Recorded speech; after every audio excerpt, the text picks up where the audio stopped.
Você já parou para pensar em alguém que tentou entender absolutamente tudo? Não apenas a política ou a filosofia, mas também a natureza, os animais, a lógica, a poesia, as estrelas no céu e até o funcionamento da mente humana. Esse alguém existiu. Seu nome era Aristóteles. Discípulo de Platão, mestre de Alexandre, o Grande, Aristóteles foi um pensador que atravessou fronteiras.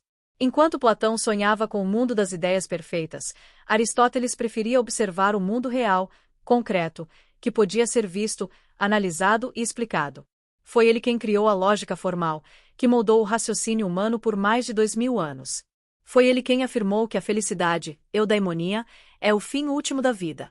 E foi ele quem declarou que o homem é, por natureza, um animal político. Falar de Aristóteles é falar do nascimento da ciência, da filosofia prática e da busca incansável pelo conhecimento.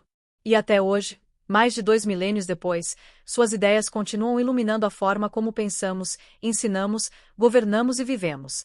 Esta é a jornada de um filósofo que não se contentou em olhar para o céu nem apenas para dentro da alma. Aristóteles olhou para tudo ao redor e, com isso, mudou a forma como entendemos o mundo.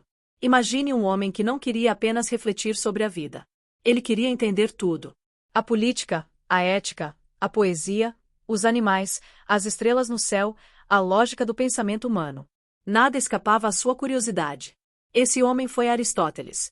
Discípulo de Platão e mestre de Alexandre, o Grande, Aristóteles ousou transformar a filosofia em algo novo. Não apenas contemplação, mas também ciência. Enquanto Platão sonhava com o mundo perfeito das ideias, Aristóteles perguntava: e o mundo real, que está diante de nós? Como ele funciona? Neste vídeo, você vai descobrir como Aristóteles criou a lógica formal, base do raciocínio por séculos. Porque ele disse que o homem é um animal político. Como ele entendia a busca da felicidade, eudaimonia. E de que forma suas ideias influenciaram desde a Idade Média até a ciência moderna. Agora eu te pergunto: você já desconfiou que a vida pode ter uma ordem, um sentido escondido nas pequenas coisas? Que talvez exista uma lógica que conecta nossas escolhas, a natureza e até o universo? Aristóteles acreditava nisso. E passou a vida tentando decifrar esse código invisível. Prepare-se, porque nesta jornada vamos conhecer o homem que quis entender tudo. E que, com sua filosofia, mudou o mundo para sempre. Mas para entender Aristóteles, precisamos voltar ao começo. Quem foi esse jovem da Macedônia que se tornaria o maior sistematizador da filosofia ocidental? É isso que vamos descobrir agora. Imagine um homem que não queria apenas refletir sobre a vida. Ele queria entender tudo. A natureza, a política, a ética, a poesia, os astros, os animais, a lógica do pensamento humano. Nada escapava à sua curiosidade. Esse homem foi Aristóteles. Discípulo de Platão e mestre de Alexandre, o Grande, Aristóteles construiu uma filosofia que se tornou o alicerce da ciência e do pensamento ocidental por mais de 2000 anos.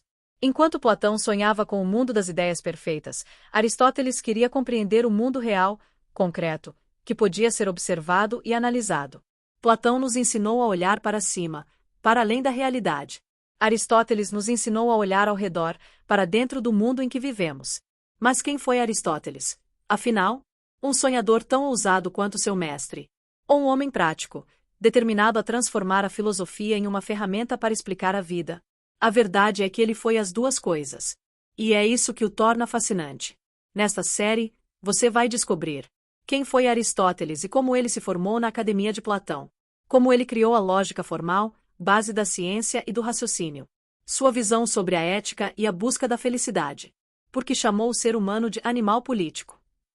E como seu legado atravessou séculos, chegando até a ciência moderna. Agora, pense comigo. Quantas vezes você já tentou entender o mundo à sua volta? Por que as coisas são como são? Por que buscamos a felicidade? E por que parece tão difícil alcançá-la? Aristóteles acreditava que todas essas perguntas tinham respostas. E que a filosofia era o caminho para encontrá-las. Mas para compreender Aristóteles, precisamos entender o mundo em que ele nasceu. Um mundo dividido entre a força militar da Macedônia e a herança intelectual de Atenas. E é exatamente isso que vamos explorar na próxima parte. Aristóteles nasceu em 384 a.C., na cidade de Estagira, uma pequena colônia grega na região da Macedônia. Para entender sua vida e seu pensamento, precisamos olhar para o mundo em que ele veio ao mundo. A Macedônia e Atenas. Naquele tempo, a Grécia vivia um contraste profundo. De um lado, Atenas, centro intelectual, artístico e democrático, ainda brilhava com o legado de Sócrates e Platão.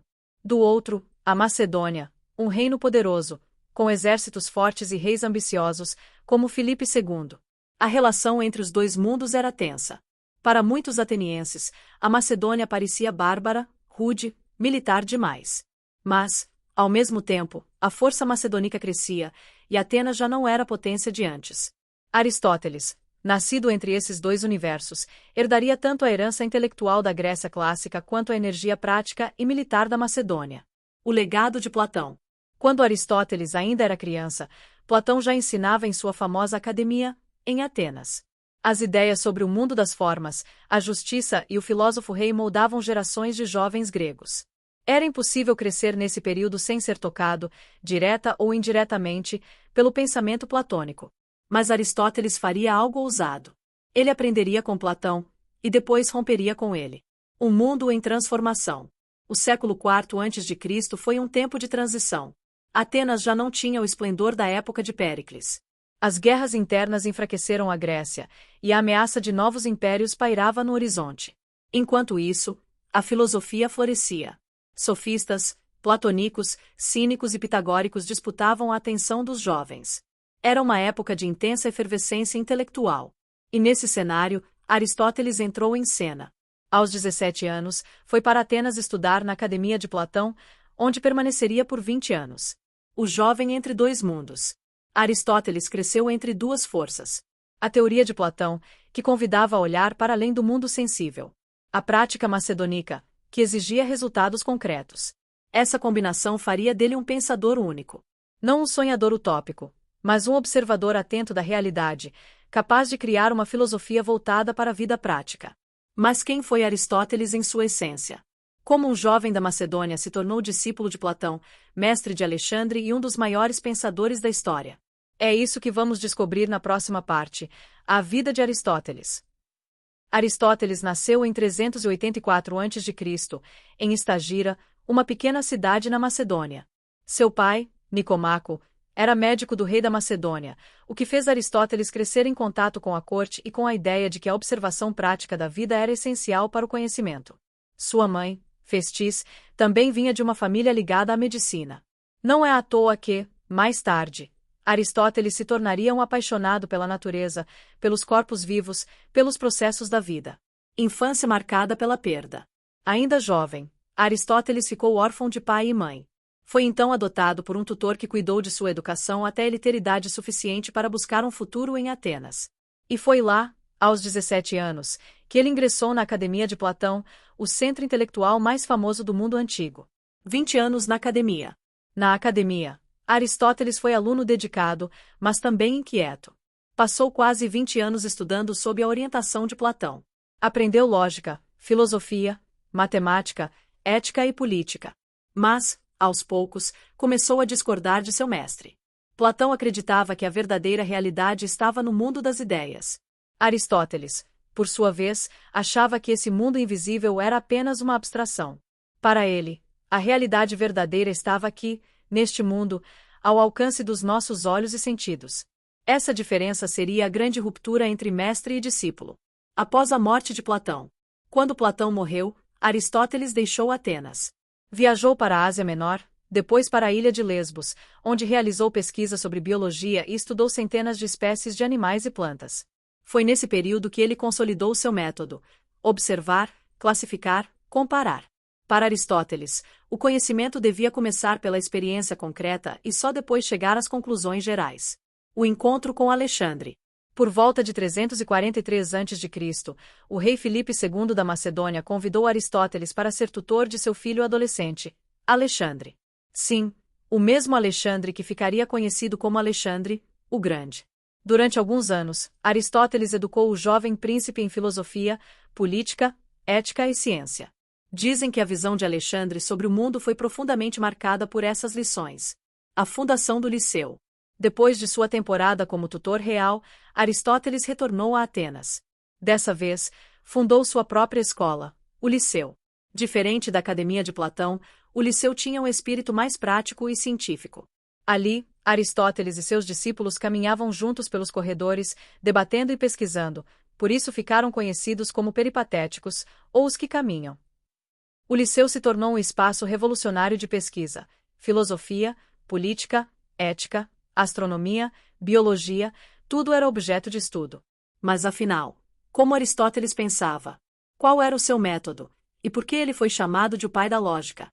Na próxima parte, vamos mergulhar em sua forma única de pensar, a filosofia como ciência da razão. Aristóteles não queria apenas filosofar de forma abstrata. Ele queria criar um método, uma forma de pensar capaz de organizar o conhecimento humano.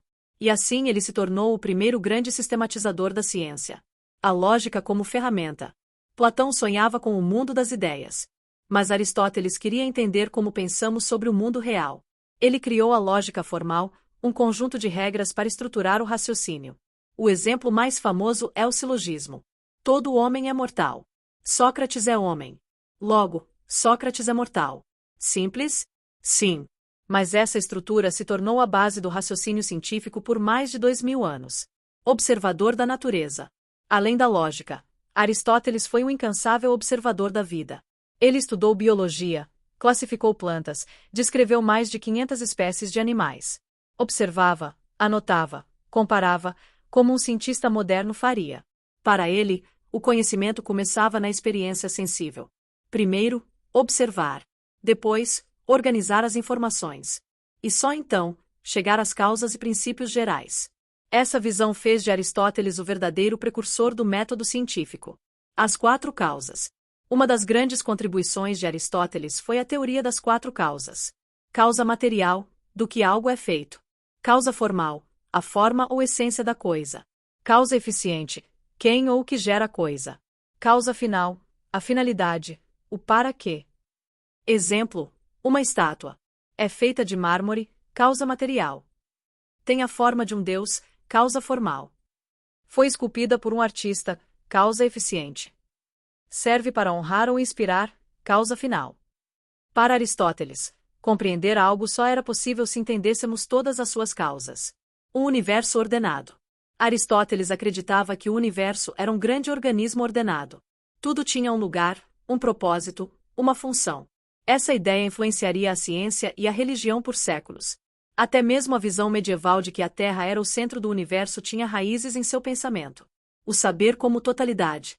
Aristóteles escreveu sobre tudo: filosofia, ética e política, biologia e zoologia, física e astronomia, retórica e poética. Para ele, todo saber estava interligado. Conhecer era compreender a totalidade da vida e do cosmos. Mas Aristóteles não queria apenas entender o mundo. Ele também queria entender o ser humano e sua busca pela felicidade. Na próxima parte, vamos mergulhar em sua filosofia prática, a ética de Aristóteles. Para Aristóteles, a filosofia não servia apenas para contemplar o cosmos. Ela precisava ensinar a viver bem. E essa busca pelo bem viver está no coração de sua obra ética a Nicomaco, dedicada a seu filho. A busca da felicidade. Aristóteles começa com uma pergunta simples, mas profunda. Qual é o fim último da vida humana? Todos nós buscamos algo. Uns querem riqueza, outros querem poder, outros buscam prazer. Mas, segundo Aristóteles, todos esses desejos são apenas meios. O fim último, aquilo que buscamos por si mesmo, é a felicidade, eudaimonia. Mas atenção, felicidade não é prazer passageiro. É viver de acordo com a virtude, realizar plenamente o potencial humano. O caminho do meio-termo. Aristóteles acreditava que a virtude está no equilíbrio. Entre 2 extremos, o excesso e a falta. O caminho correto está no meio-termo. Exemplo: a coragem é a virtude. A covardia é a falta. A imprudência é o excesso.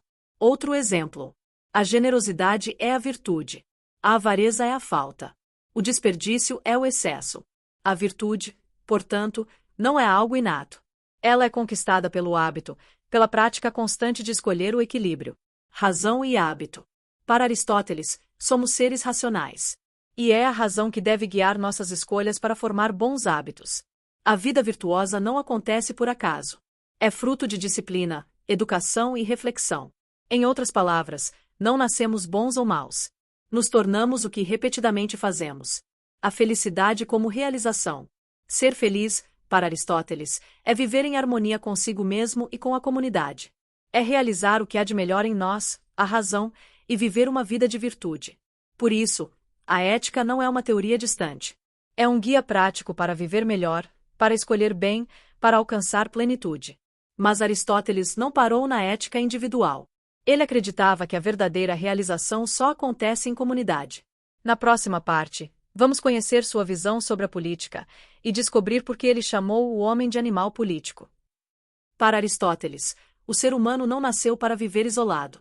Nossa natureza só se realiza plenamente em comunidade. E é por isso que ele disse: o homem é um animal político. A polis como realização. Na Grécia Antiga, a polis, a cidade-estado, era o coração da vida coletiva. Era ali que se discutiam leis, justiça, comércio, arte e religião. Para Aristóteles, participar da polis não era uma escolha, mas parte da essência humana. Viver fora dela significava viver como um deus, ou como uma besta. A justiça como fundamento. Aristóteles via a justiça como o fundamento da vida política. Sem justiça, a cidade não se sustenta. E a justiça, para ele, é dar a cada um o que lhe corresponde, garantindo o bem comum. As formas de governo. Em sua obra política, Aristóteles analisou as formas de governo, classificando-as entre boas e corruptas. Monarquia, governo de um só, para o bem comum. Corrompida em tirania, quando o governante pensa apenas em si. Aristocracia, governo de poucos, para o bem comum. Corrompida em oligarquia, quando poucos governam em benefício próprio. Politia, governo de muitos, para o bem comum, semelhante à democracia. Corrompida em demagogia, quando líderes manipulam a massa com promessas vazias. Aristóteles foi, assim, um dos primeiros a estudar a política de forma comparativa, quase científica. O bem individual e o bem coletivo. Para ele, a felicidade do indivíduo estava ligada ao bem-estar da comunidade. Não existe vida plena fora da vida política. A polis é, portanto, o espaço onde a ética individual encontra seu sentido mais amplo. A crítica a Platão. Aristóteles também criticou a utopia de Platão em A República. Para ele, a ideia de abolir a propriedade ou a família entre os guardiões era impraticável. Aristóteles preferia observar como as cidades realmente funcionavam, em vez de imaginar modelos ideais. Seu pensamento era mais realista, menos idealista. Mas o que aconteceu com todas essas ideias depois da morte de Aristóteles? Como seu pensamento atravessou séculos, moldou religiões, impérios e até a ciência moderna. É isso que veremos na próxima parte, o legado de Aristóteles. Aristóteles morreu em 322 a.C., na cidade de Calcis, pouco tempo após a morte de Alexandre, o Grande. Tinha pouco mais de 60 anos. Mas sua obra nunca morreu. Seus discípulos continuaram a tradição do Liceu, preservando e expandindo seus escritos. Embora parte de sua obra tenha se perdido, o que restou é suficiente para revelar sua genialidade. Durante séculos, suas ideias circularam pelo mundo helênico e depois pelo Império Romano. A influência no cristianismo e na Idade Média. No século IV d.C., muitos escritos de Aristóteles foram traduzidos para o latim e o árabe. Na Idade Média, pensadores como Tomás de Aquino incorporaram sua filosofia à teologia cristã. A noção de causa primeira e finalidade se conectava diretamente à ideia de Deus como motor do universo. Para os medievais, Aristóteles era simplesmente o filósofo. Sua autoridade era tão grande que suas ideias eram consideradas quase irrefutáveis. O Renascimento e a ciência moderna. No Renascimento, Aristóteles voltou a ser debatido e reinterpretado. Alguns de seus conceitos foram superados, como a visão geocêntrica do cosmos. Mas outros se tornaram alicerces para a ciência moderna. Francis Bacon, Galileu, Newton e até Darwin tiveram que dialogar, de uma forma ou de outra, com Aristóteles. Sua metodologia de observar, classificar e buscar causas ecoa até hoje nos laboratórios e universidades. Aristóteles hoje. E por que Aristóteles ainda importa? Porque ele nos ensinou que a filosofia não é apenas contemplação, é também ciência da vida. Quando pensamos em lógica, em raciocínio estruturado, estamos ecoando Aristóteles. Quando buscamos compreender a ética e o equilíbrio na vida, estamos em diálogo com ele. Quando refletimos sobre política e comunidade, repetimos suas perguntas. Em resumo, Aristóteles foi, e ainda é, o mestre de todos os que sabem, como disse Dante. Aristóteles não quis viver nas nuvens da utopia, nem se prender às sombras da caverna. Ele preferiu caminhar no chão firme da realidade, observando, analisando e sistematizando o mundo. E é por isso que sua filosofia atravessou mais de 2000 anos. Porque ele nos lembrou de algo simples e eterno. Conhecer é compreender a vida em sua totalidade. E assim concluímos nossa jornada sobre Aristóteles, o discípulo de Platão, mestre de Alexandre e pai da lógica e da ciência ocidental. No próximo episódio da série Ideias que Mudaram o Mundo, vamos explorar outro gigante da filosofia e sua influência nos rumos da humanidade. Então já se inscreve no canal, ativa o sininho e compartilhe este vídeo com alguém que também busca sabedoria. Porque aqui, cada semana, trazemos ideias que atravessaram séculos e continuam mudando o mundo.